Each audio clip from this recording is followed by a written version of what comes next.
When I was a child, my Japanese grandma used to tell me stories to keep me on my toes, especially when it came to following her rules.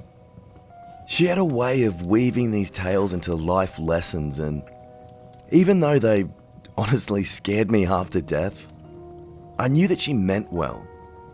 Here's another story that stuck with me more than any other. It wasn't just because it was terrifying. It was because this one, she swore it's true. And it involved someone she once knew. She called this creature Teke-Teke, or Teke-Teke. So my grandma grew up in Hokkaido during the post-war years. She often talked about how tough life was back then. Harsh winters, rationed food, and lingering shadows of war. But one thing that always gave people comfort, even during those hard times, was the railway. That might sound like a joke, but those trains connected towns, brought news, and also carried soldiers home. Yet as comforting as the railway was, it was also a source of tragedy. My grandma said there were far too many accidents on those tracks. The story began with a girl. Her name was Keiko, and she was the daughter of a man who worked with my great-grandfather. My grandma was only about 10 at the time, but she remembered Keiko-chan vividly. She said Keiko was one of those girls who always stood out. Pretty, polite, intelligent, but despite her charm, she had this quiet sadness about her. One my grandma said made her seem just a bit lonely. So Keiko's family didn't have much money, and her father's job with a rail company barely kept them afloat. She was often teased at school for wearing second-hand clothes, and though she tried to ignore it, the cruelty obviously wore her down. My grandma said she caught Keiko crying once behind the schoolhouse. When she tried to comfort her, Keiko simply smiled through her tears and said, "Hey, I'm used to it."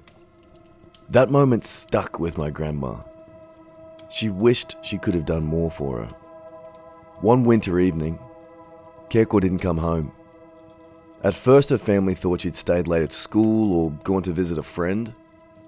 But as the hours stretched into the night, they started to worry.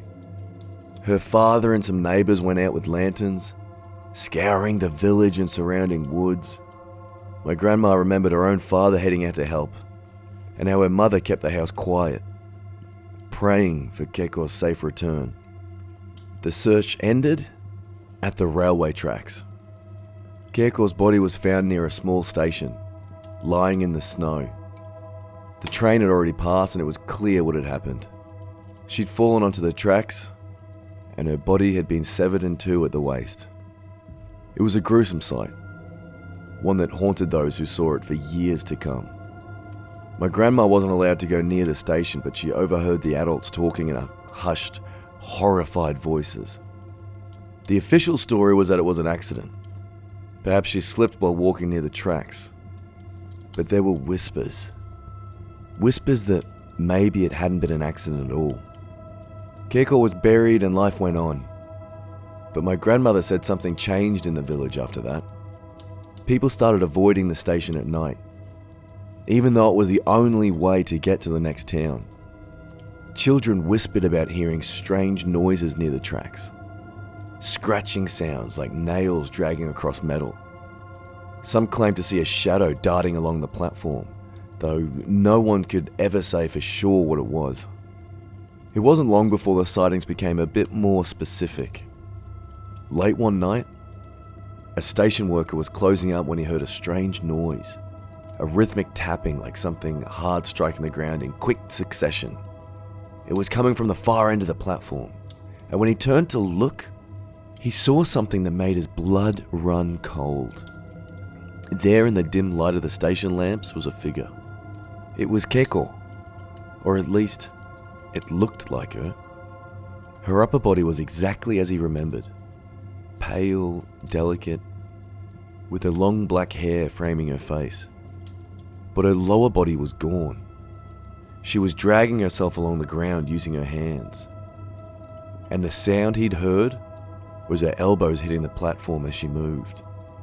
Her eyes locked onto his, and she smiled, a twisted, chilling grin that showed too many teeth. Before he could scream, she lunged at him, faster than anything he'd ever seen. He stumbled backward and fell off the platform, injuring his leg. When other workers found him the next morning, he was incoherent, mumbling about a ghost. And you better believe he quit his job the next day. He even left the entire village. That was the first confirmed sighting of what people began calling Teke-Teke, named for the sound she made as she moved. My grandmother said the story spread like wildfire after that. More people claimed to see her, always near the tracks, always at night. Some said she carried a scythe or a shard of glass, which she used to, finish those who got too close. Others believed she was seeking revenge, though no one could agree on who or what her anger was directed at. And then there were those who thought she didn't even know she was dead, that she was simply searching for the lower half of her body. Grandma swore she never saw Teke-Teke herself, but she had a friend, a girl named Yumi, who did. Yumi was a few years older and worked at the station, sweeping the platforms and cleaning the waiting area. One night, as she was finishing up, she heard the infamous sound, Teke-Teke, Teke-Teke, Teke-Teke, Teke. At first, she thought it was just the wind or maybe an animal, but then she turned and she saw her. Yumi described her exactly as the others had. Keiko's upper body dragging itself forward with terrifying speed. Yumi froze, unable to move or even scream. She said Teke-Teke stopped just a few feet away and stared at her, tilting her head like she was studying her. Then, in a voice that sounded both distant and eerily close, she asked, "Where's my lower half?" Yumi didn't answer. She ran and she didn't stop until she was home. My grandmother said Yumi refused to go near the station after that, even during the day. She moved to another village a few weeks later. The sightings eventually stopped, or at least people stopped talking about them. My grandma said the station was torn down years later, and a new one was built farther up the line. But even now there are rumours. Travellers claim to hear strange tapping noises at night, and a few have even reported seeing a shadowy figure crawling along the tracks. My grandma ended the story with a warning. Never walk near the tracks at night. And if you ever hear Teke-Teke, don't look back, just run. Even as an adult, I can't hear the sound of tapping without feeling a shiver run down my spine. My poor, sweet grandma might be gone now, but her stories and her warnings live on. And sometimes, when I pass by an old railway, I can't help but wonder, is she still out there, searching for the rest of herself? Well, if she is, I hope I never find out.